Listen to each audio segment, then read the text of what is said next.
Okay, so another daily vlog. So in today's video ay papasyal namin si Bella dito sa dagat malapit sa amin. Kasi nakaugalian na namin ni Mrs. na mag-walking-walking kada hapon. At para ma-exercise din si Bella ay sinaman namin siya. At ewan ko ba sa pusa namin, gusto din yatang sumama kahit malayo yung pupuntahan namin. So yung pupuntahan namin ay nasa mga 3 kilometro mula dito sa amin at kaya namang lakarin. Kasi itong lugar namin ay malapit sa dagat at mga palayan. So ayan si Mrs. naka full battle gear para pang running at si Bella ay naka-pajama at naka-tsinelas lang. At kahit malayo na kami sa bahay namin ay sinusundan pa rin kami ng pusa namin, buti na lang umuwi siya. At ang dami pa namang mga nawawalang pusa dito sa amin, so ayoko ring mawala ang pusa namin kasi malaki na ang gastos ko sa kanya. At pagkalipas ng ilang minuto ay nandito na kami sa main road. So papunta kami sa coastal area ng lugar namin kasi malapit doon ang beach resort na pupuntahan namin. Medyo nakakatakot lang maglakad dito malapit sa amin kasi ang main road dito ay wala masyadong sidewalk kasi ang mga bahay dito ay napakalapit na sa kalsada. Buti na lang pagkalipas ng kalahating oras ay nakatawid na kami sa coastal road at dito na kami sa kalsada papuntang Hitchanova. So kung napapansin nyo, may dalang payong si Bella kasi nung naglalakad kami dito ay medyo umaambon. So itong lugar na nilalakaran namin ay maraming mangrove area dito. Meron ding mga palaisdaan at ang dami ring mga warehouses na nakatayo sa lugar na to. At kahit medyo marami ng mga bahay at mga warehouses dito pero majority ng mga areas dito ay covered pa rin ng mangrove kasi protected area pa rin ito ng gobyerno ng Iloilo. At ito yung papasok papunta doon sa beach resort na pupuntahan namin. Di pa sementado tong lugar na to pero in fairness, di naman siya maputik. At marami-rami na rin ang mga tao na nakatira dito. At dahil sobrang excited si Bella kaya ayun, nadapa siya pero okay naman siya. Tumayo yan at naglakad ulit. At pagkalipas ng halos 1 oras na paglalakad ay finally narating na namin ang beach resort. Ang pangalan ng beach resort na to ay Playa de Jain. At kahit obvious sa signboard na exit tong daanang ito, pero dito pa rin kami dumaan kasi medyo malayo ang entrance mula dito.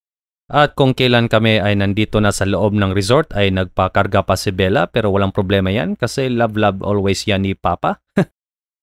At dahil regular na weekday ito at hapon na rin kaming dumating dito kaya konti na lang ang mga tao sa resort.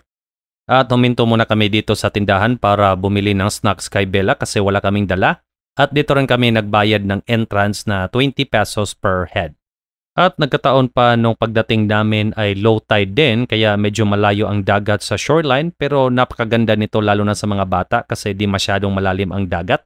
At maganda din ang low tide dito kasi lumalabas yung mga sandbars na malapit sa resort. At marami-rami din yung mga cottages sa resort na to at well-maintained naman at napakalinis ng lugar. So, okay na tong lugar na to kung gusto mong maligo sa dagat na di masyadong malayo sa Iloilo City. At nagulat kami kay Bella kasi bigla siyang naghubad. Kaya naman pala kasi maraming mga bata ang naliligo sa sandbar at medyo nainggit siya. At kahit wala kaming dalang damit pangligo ay pinayagan pa rin namin siya kasi malapit lang naman ang bahay namin dito.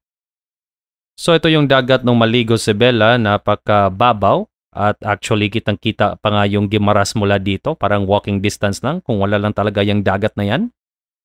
At ito yung buhangin nila, maitim pero napakalambot apakan. At wala din yung mga matatalim na bato kaya safe na safe tong paglakaran or pagtakbuhan ng mga maliliit na bata. At dahil ang lugar na to ay sobrang lapit na sa Guimaras kaya dito itatayo yung tulay na magdudugtong sa Guimaras Island at Panay Island. Ewan ko lang kung kailan yan matatapos pero sinisimula na nila yung proyekto ngayon. At napakalaking tulong pag matapos yung tulay na yan kasi idudugtong din yung Guimaras papuntang Negros. So kung uuwi kami ng Cebu ay isang Roro ride na lang para marating namin ang Cebu mula sa Iloilo City. At pagkalipas ng ilang minuto ay mabilis nag-low tide yung dagat kaya naglakad na rin ako dito. Kaya kita nyo naman, enjoy na enjoy yung mga bata at mga tao na naliligo dito.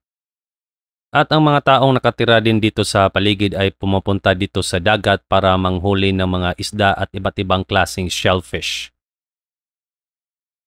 At di na talaga nagpaawat yung anak ko, hubot-hubad na talaga siyang naligo.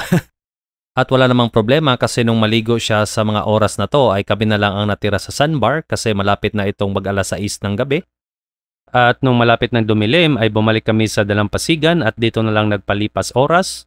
At maya't maya ay niligo namin si Bella para ready na kaming umuwi.